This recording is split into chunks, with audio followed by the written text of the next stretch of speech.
ئەمڕۆ ساڵیادی کۆچی دوای حەسەن زیرەک یەکێک لە ئەستێرە مەزنەکانی گۆرانی و مۆسیقای کوردیە.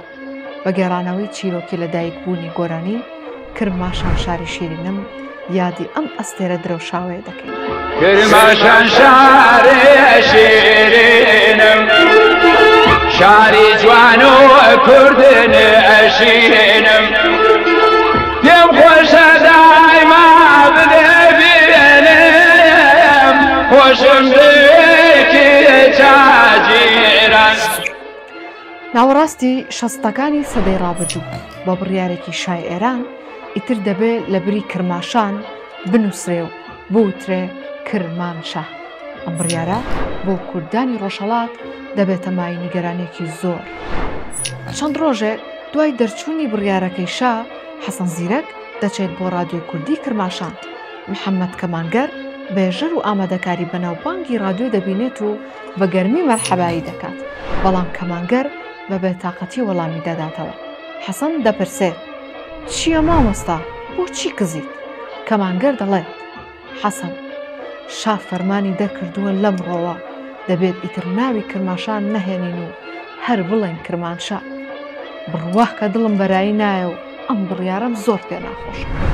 حەسەن زیرەک دەڵێت مامۆستا پەلەم لێ مەکە، با دەست و دەموچاوی پشۆم ئەحد بێ شتێ بۆ کرماشان بکەم تا کوردێ مابێ ئەو ناو ئیفتیخارە لەبیر نەکە. پاش پشوویەکی کورت و دەست و دەموچاوشتن حەسەن بەبێ خۆ ئامادەکردن لە بەردەم کەمانگەردا دەست بەوتنی گۆرانیەکەی دەکات و ئۆرکێسترای ڕادیۆی کوردی کرماشان کاری میوزیکی بۆ دەکات. کرماشان جێگری ئەشدادم جێگە شیرن جێبێ ئەرهادم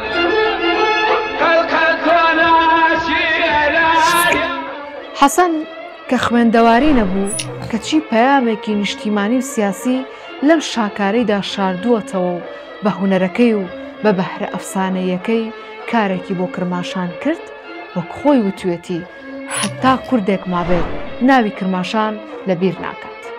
کرماشانیش بێجگەلەوەی یەکێک لە شاڕێگاکانی زیارەتکارانی شیعەکانی ئێران بۆ گەیشتن بە نەجەف و کەربەلایە، خاوەن نەوت و سامانی سروشتیە.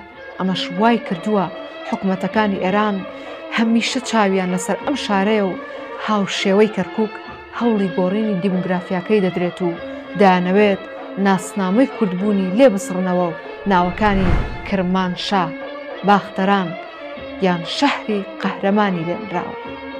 بەڵام وەک چۆن کەرکووکی کوردستان بە مادەی 140 بەڵگەیەکی دەستوری هەیە، کرماشانیش بە شاگۆرانیەکەی زیرەک بۆ هەمیشە دروستکەی کوردستانی بوونەکەی پارێزراوە.